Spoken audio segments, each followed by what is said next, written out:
what is Bitcoin, and why are we here today?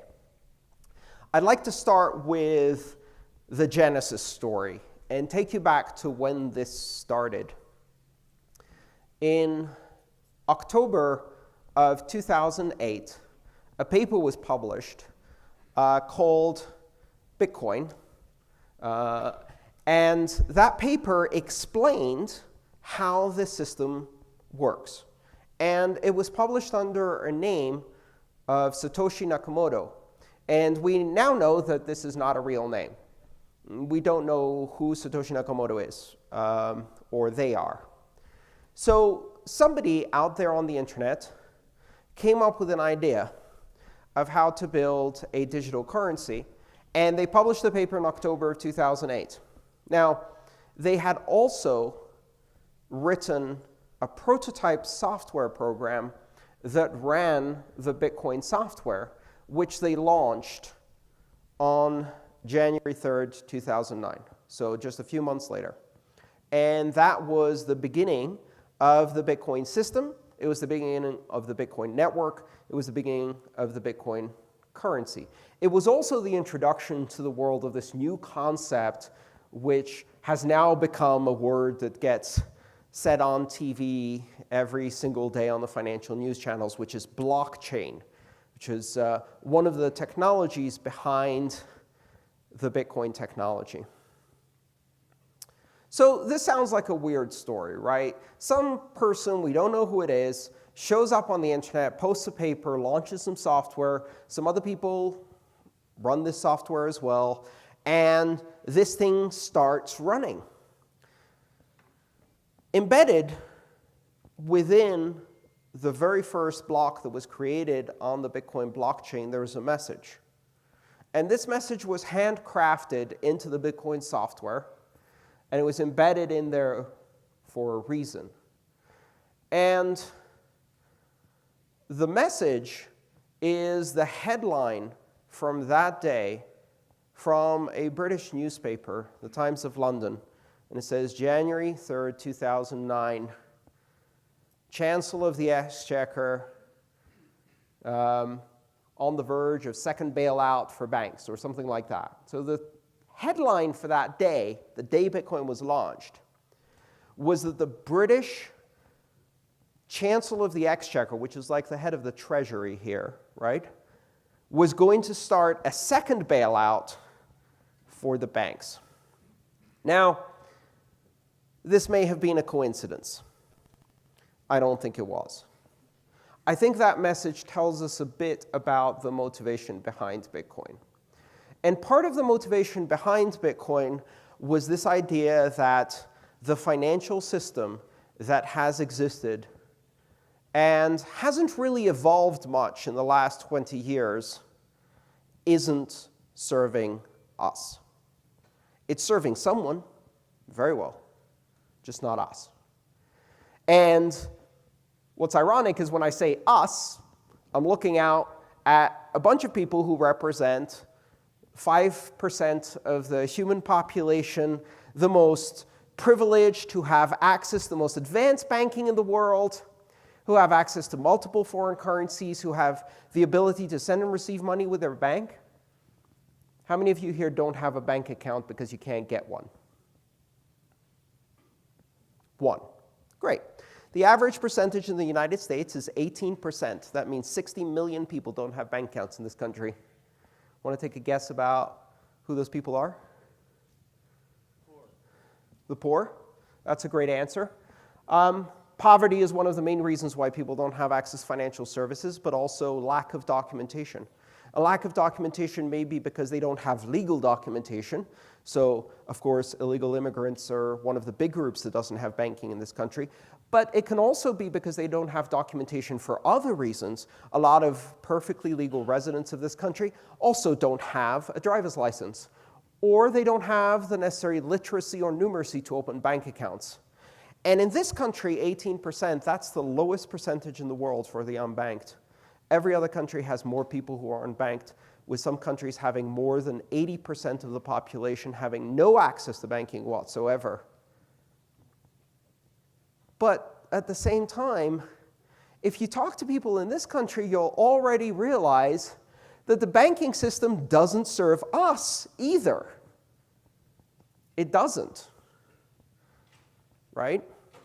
The same people who are quite happy to sell a variable rate subprime mortgage to you or your parents or your brother or your children, and then walk away from a pile of debt and get bailed out. None of them went to jail. More than 1 million homeowners lost their home in the United States, right? And at the same time, while they were doing the foreclosures, they were using a technique called robo-signing, where they were signing the foreclosure documents on deeds they didn't even own. No one went to jail. They were packaging toxic securities up in a technique called CDOs that they knew were fraudulent, and they were talking amongst themselves and saying, these are fraudulent, so don't buy any, but we'll sell them to the customers. And no one went to jail. So who are they serving? Well, themselves, yes, but also not just themselves. Ironically, a lot of the people who work at banks are part of a middle class who are not being served by the banks themselves either, right? They serve the weapon dealers. They serve the warmongers. They serve the money launderers. They serve the international drug cartels. They serve the multinational corporations, but they don't serve us. And if they don't serve us here in this country, imagine how much worse it is everywhere else. If you can't imagine, I can tell you, much worse. Much, much worse. So here we are, after 25 years of the internet. The world is more connected than it's ever been. The ability to communicate information instantaneously anywhere in the world exists for a very large part of the human population. More people have access to the internet than have access to clean drinking water. More people have access to cell phones than have access to clean water. And yet, in the last 20 years, banking hasn't gotten better. It hasn't gotten more inclusive. If anything, we're backtracking. Because over the past 15 years, international finance has become a weaponized tool of geopolitics. It's been used by powerful countries to attack powerful countries in the form of sanctions, currency controls, embargoes, and other forms of economic pressure. So banking isn't serving more people, it's serving fewer people. And more countries are finding themselves in situations where, for no fault of the citizens of that country, they're under embargo or facing currency controls. And they can't transact with people in other countries. And they face calamitous economic conditions where they watch their life savings disappear overnight. And this happened to my family in Greece in the 80s, twice. And it's happened again and again throughout South America, throughout Africa, again and again and again. It's currently happening in Venezuela. It's on the cusp of happening in Turkey. It's happening in Greece again.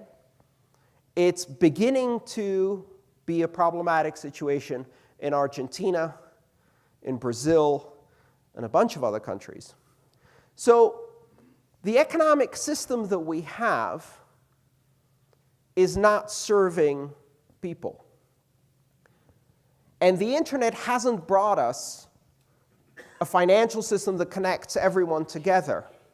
And part of the reason for that is because modern banking has become a deputized system of law enforcement domestically and a militarized system of control internationally. Our banking is part of the domestic police system, and it is part of the international military system, just like the banking in every other country. It doesn't serve commerce. It serves politics. So back in the early days of Bitcoin, something interesting happened. It was an organization called WikiLeaks that was publishing secrets that the US State Department didn't want published. secrets about war crimes committed by US forces. And as a result, they wanted to shut down WikiLeaks. And one of the ways they were trying to shut down WikiLeaks is by prohibiting people from sending money to support that organization, right? So, of course, the US government first appealed to the court system to get the necessary convictions in order to stop WikiLeaks from breaking the law. Of course they didn't. WikiLeaks wasn't breaking the law, and therefore they couldn't take them to court.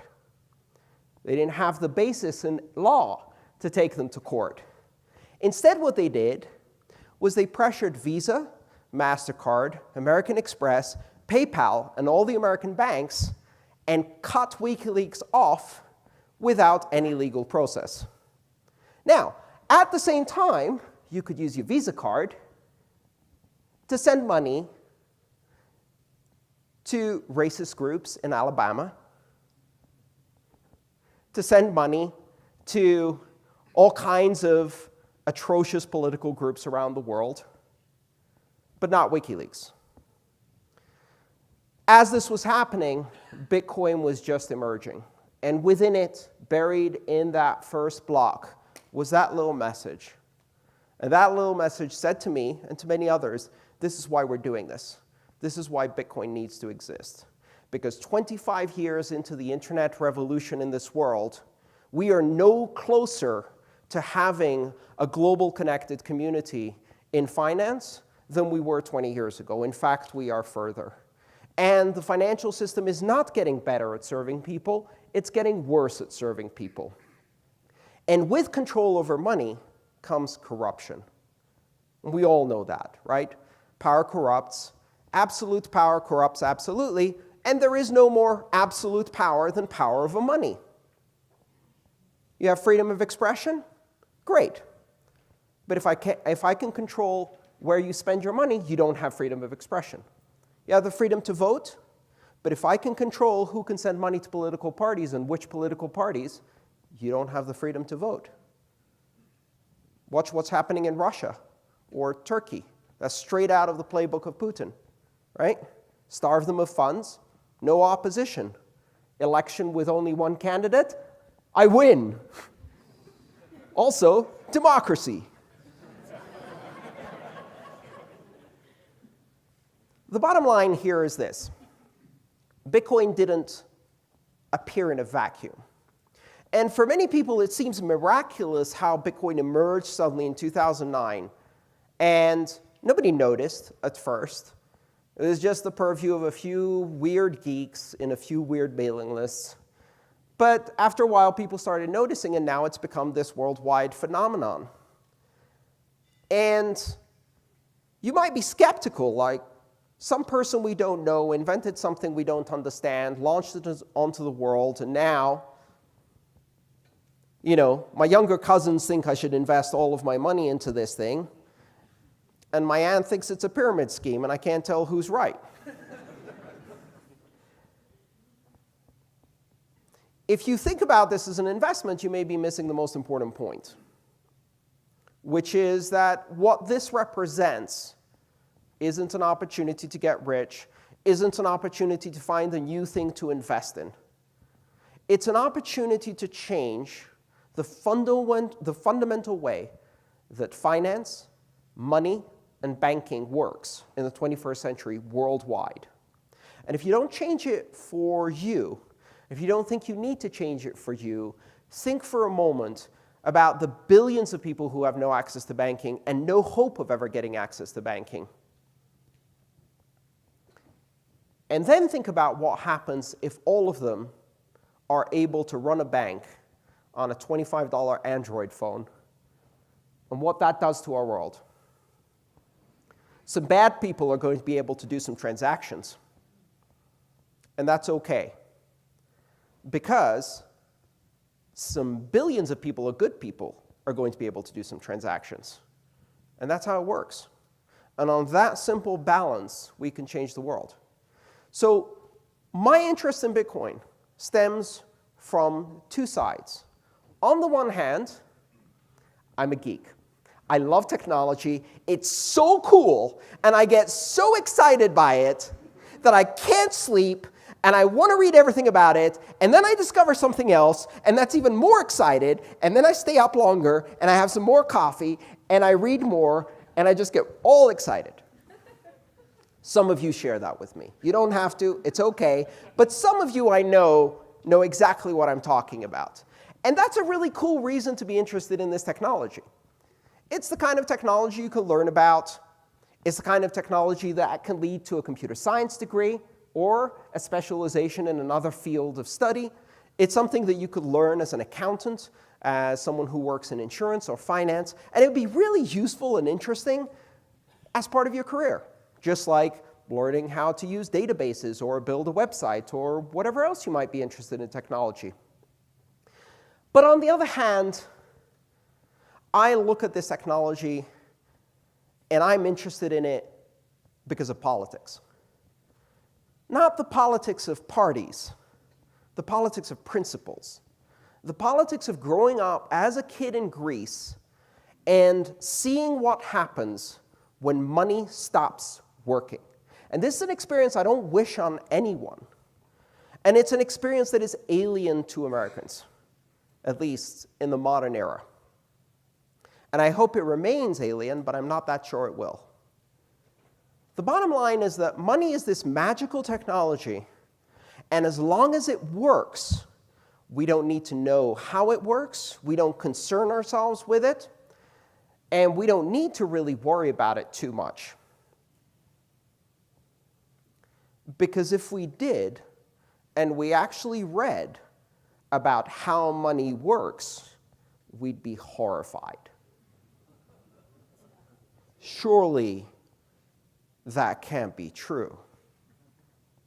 They just make it out of thin air and distribute it to banks.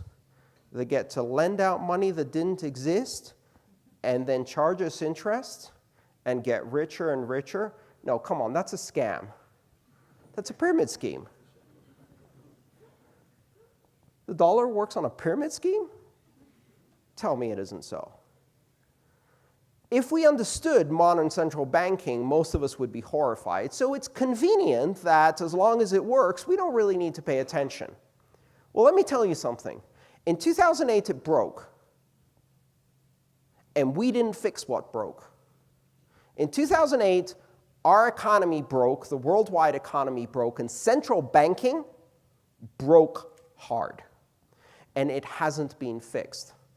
In the meantime, since then, the world has issued almost $100 trillion in debt by some measure, all of which is money borrowed from your future retirement plans, from your future education plans, from your future healthcare plans, from the economy, right? And that money isn't going to be paid back. It's not going to be paid back. And there's a very simple reason for that.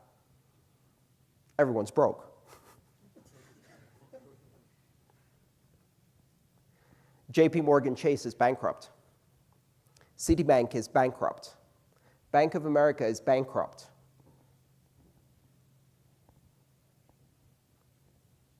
Goldman Sachs is bankrupt. The United States government is bankrupt. Europe is bankrupt. The euro is bankrupt. Deutsche Bank is bankrupt. Japan is bankrupt. China is bankrupt. They're all bankrupt. They can play around with the books, hide some debt, make some bilateral agreements, shuffle shit around, pretend to bail out Greece, send the money and then backdoor it straight back to Deutsche Bank, find some other patsies, make it appear like nothing's happening. They're all bankrupt. And so at some point, there's going to be a reckoning. We never fixed anything that happened in 2008. What we did was destroy currency in order to preserve the illusion of economy. And that's going to come back and bite us. Now, you don't have to believe me. You don't have to think that this is going to be important in your life, and I really, really do hope it doesn't. But one of the reasons Bitcoin was created, and one of the reasons it's important, is because it is neutral, because it is independent, because no one can control it, because no one can change its issuance, because no one can create it out of thin air. It's ironic that when you see criticism of Bitcoin by mainstream economists, they say things like, it's not backed by anything.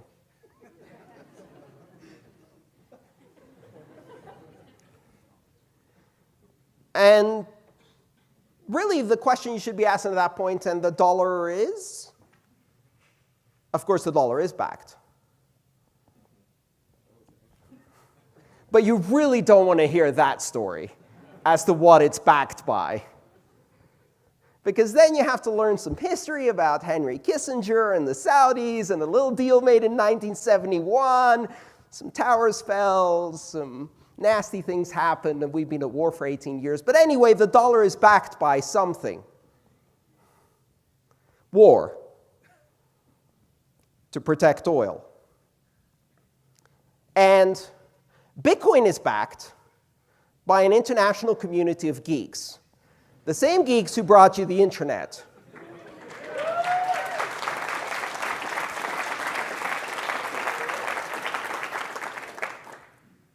So again, at some point, hopefully you never have to make this choice in your life because you can always have the freedom to choose one currency versus another. But at some point, you might be forced to choose between the bankers who brought you the Great Depression and the geeks who brought you the internet. And I hope you make the right choice. But then again, if you hear some of the people in the whole blockchain, cryptocurrency, Bitcoin space talk, you might think that the goal of all of this is to eradicate government money as the first step towards eradicating government altogether and replacing all currencies with Bitcoin. One coin to rule them all. World domination. I'm not of that opinion. In fact, I think the idea of having only one world currency is a bit of a throwback to our current currency system. We've grown up with a system of currency where all currencies are backed by nation states. They represent flags, right? They have wrapped up in the commercial mechanism of value a bit of nationalism and patriotism and a flag-waving person. And in each country, it's a different flag. And, you know, they can all do their little chant. By the way, if you go to other countries, when they wave their flag, they also chant #1.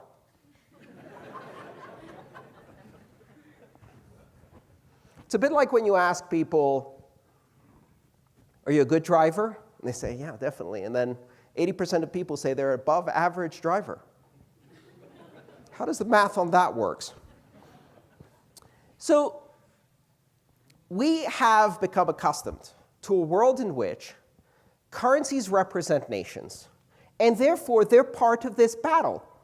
It's like the world is a big chessboard, and currencies are pawns that are fighting on this big geopolitical battle. And the dollar wins if the ruble fails. It's country versus country. And in that environment, it's natural to think that currency as a system is a winner-takes-all system, or a zero-sum game, where the only way that one currency wins is by another currency losing. And that's a world in which you cut off your nose to spite your face, which is a good summary of our current foreign policy, but also a good summary of the foreign policy of the European Union, China, and Russia. We are currently engaged in currency wars, and in those currency wars, we are expected to assume that our currency, which represents our flag, is the one we should be backing. But if you stop and think about that for a second, you suddenly realize that that's not money anymore. That token is no longer representing a commercial transaction. It's not representing value for use in business. It's representing something else. It's representing some kind of nationalistic flag-waving thing that you're trying to beat the other side with. And in that environment, if that's what you know, if that's what you grew up with, then when something like Bitcoin comes along, your natural inclination is to think, oh, this one could win the zero-sum game. This one could dominate all the others. But what if that's not how it plays out? What if instead, all along, money was simply a form of language? What if we understood that money is a way for us to communicate value to each other? And as a language, there can never be one that wins.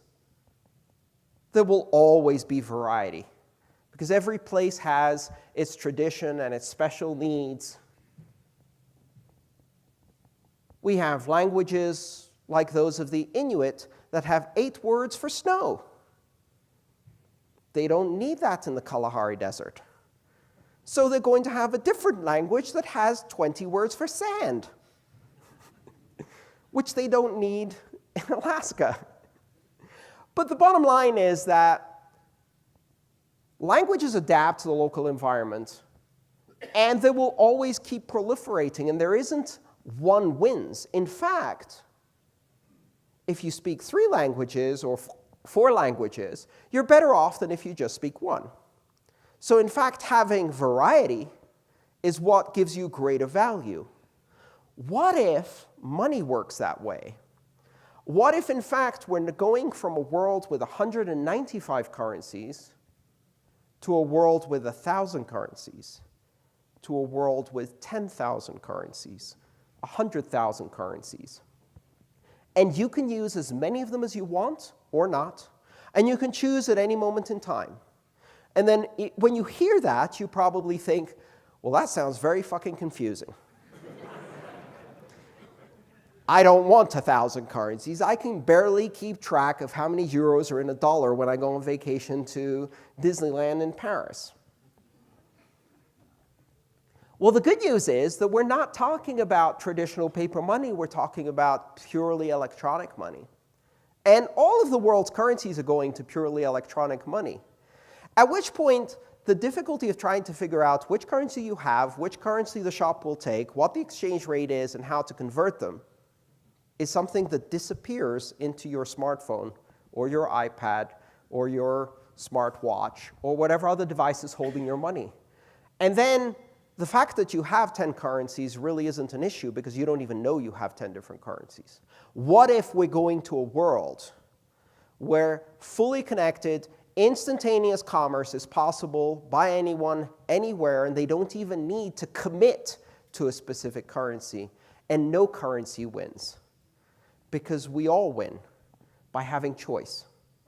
And that's really what it boils down to. Until now, you get to use the currency of the country you were born in, and you don't have a choice. If you're an American, you also have the choice to use other currencies, but in many countries in the world, you don't. Just one. And you still have to use that one to pay for government services and pay your taxes and things like that. And you still have to play the games of geopolitics because your retirement and your education fund and your healthcare and your job and your income and all of your expenses are denominated in the currency that they're using as a weapon. Not that you wanted to be playing in those games, but you get to. What does that look like? It looks like waking up in the morning and deciding to go to the supermarket early because you know that at noon they change the prices every day. And eggs could be 30% more expensive later in the afternoon. That's what it looks like, and I've seen that in Greece, and they're experiencing that in Venezuela and Turkey today. So when you understand that Bitcoin happened in 2009, you might think, well, why? Who needs it? What are we going to do with this? Is it just about beating the dollar and having a new thing that wins everything? It's not. It's about having a choice. And For most of the people in this country, that choice isn't very important. But for the rest of the world, that choice is absolutely critical. Most people live under horrible governments that do not give them the freedom to transact with anybody, but they also don't give them the freedom to escape from whatever crazy war, attrition, trade war, currency war they're playing at the moment. Most people live in countries where it is impossible to distinguish between organized crime and organized banking. Although, to tell you the truth, the customer service from the black market organized criminal who changed my money in Argentina was a hell of a lot better than the Bank of Argentina where I tried to change it earlier. So maybe there is a way to tell the difference between organized crime and organized banking. Both are criminals. Some of them give better customer service. But if you live in a country like that, and suddenly something like Bitcoin comes into the world, not quite yet, because it's difficult to use, and not many people have the tools and the skills to use it, but one day soon, for many people, and already for some people, you suddenly have a choice. You can say, you know what? You go play your games, Mr. Erdogan. You want to try and play Russia against America in a currency and trade war, fighting over F-35s and S-400s, if you know what I'm talking about? Great. While you take the lira to trash, I'm going to take just a bit of my wealth and move it into Bitcoin, and no one can stop me because this is an internet currency that doesn't pay attention to borders. And if you live in Venezuela and your government is in a death spiral,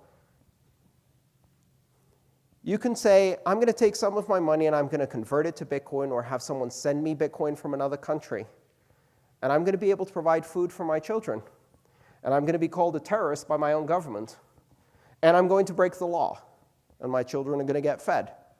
We know of people who actually bought food on Amazon Prime, had it shipped to Colombia and smuggled into Venezuela using Bitcoin. Food. This technology gives people choice.